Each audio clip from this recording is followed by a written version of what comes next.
Hi, Cecilia. My name is Ellen, and I'll be correcting this essay for you today. Glad to see you've submitted a set of essays. I understand you're taking the academic test while you did well in a general test in the past. So let's take a look at this and see what you said. Okay. The bar charts illustrate the years of life expectancy at birth and at age 65 by sex in 4 countries, namely England, Scotland, Wales, and North Ireland in 2006. Overall, women lived longer than men in all the nations analyzed. Okay, I would have cleaned up this expression a little bit. It's not the years of life expectancy. It's literally, we just say the bar charts illustrate the life expectancy at birth, etc., and the rest of it is fine. The rest of it was perfect, no problems. Let's see what else. Regarding men, their lifespan was shorter than that of women in all countries, not only at birth, but also at age 65. England was a country where they lived the most with 77.2 years of life expectancy at birth, and where they also lived 17.1 more years after 65. Okay? The country where the male sex had its lowest lifespan was Scotland, which was also the place where women had their lowest life expectancy.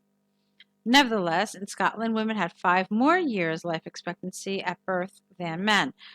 Okay, so while I've liked everything really so far, I felt that this was a little confusing.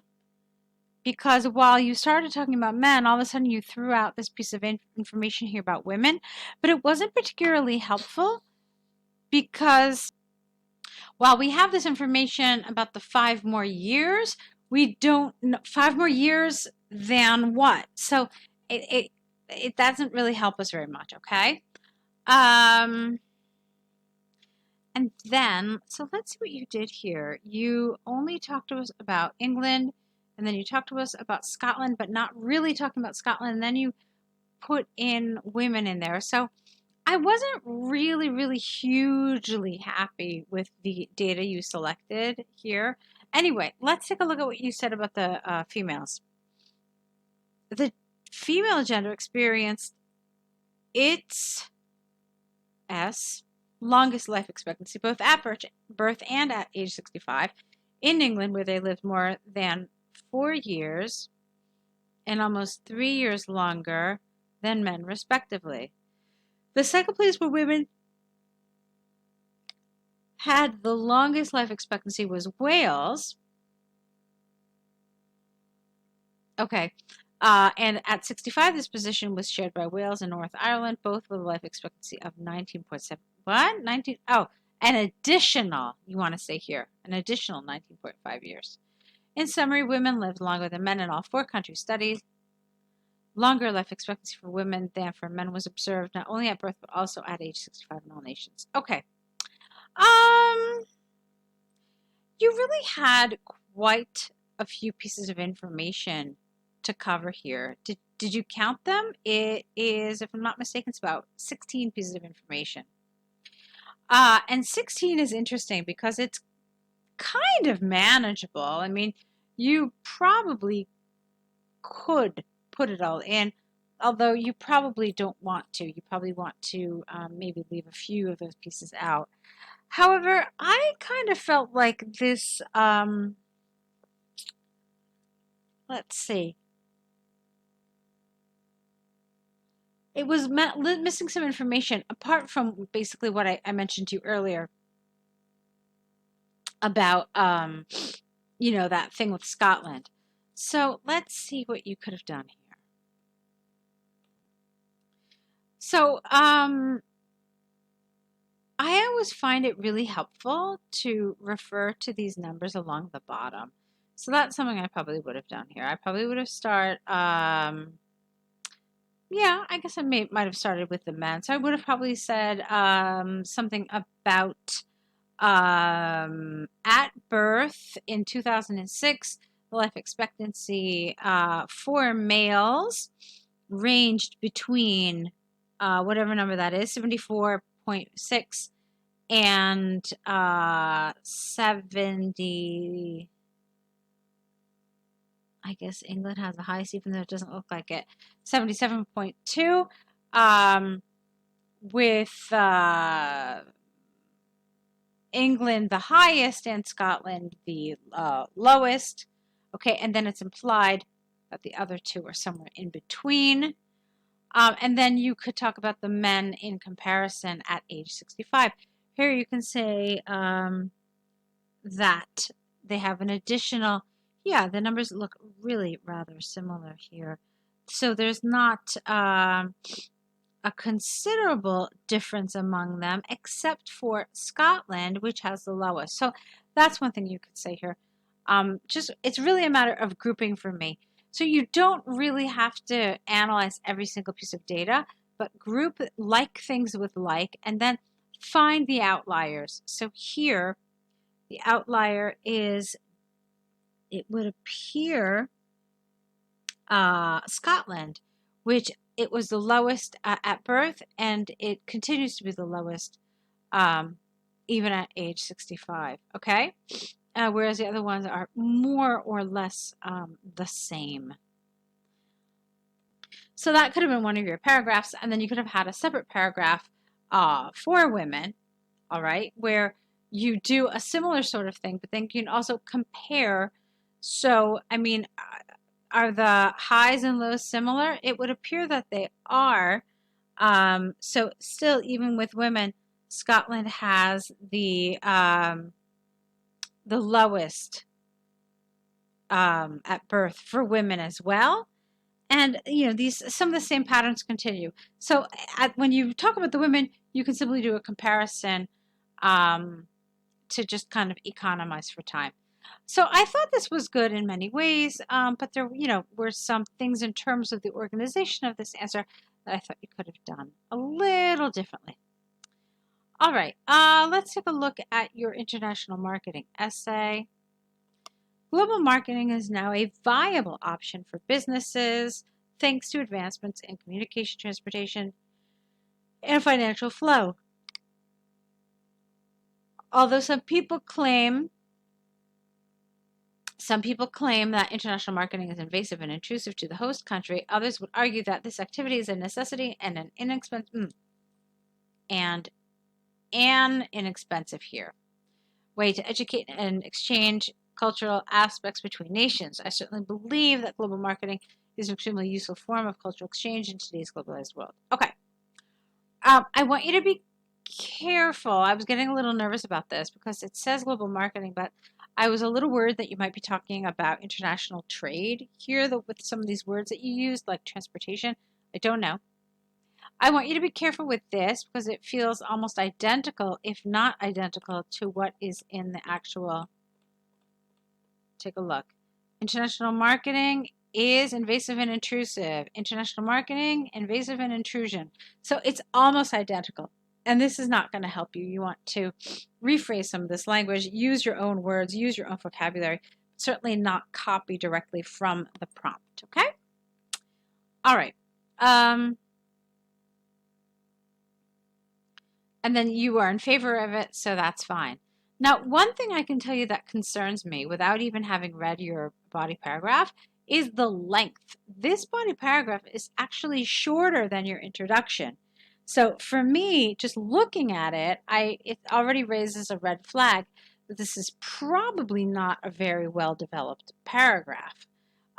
It means that either your introduction was, it contained maybe some extra information that it didn't need to contain, or your body paragraph is just not really fully developed, okay?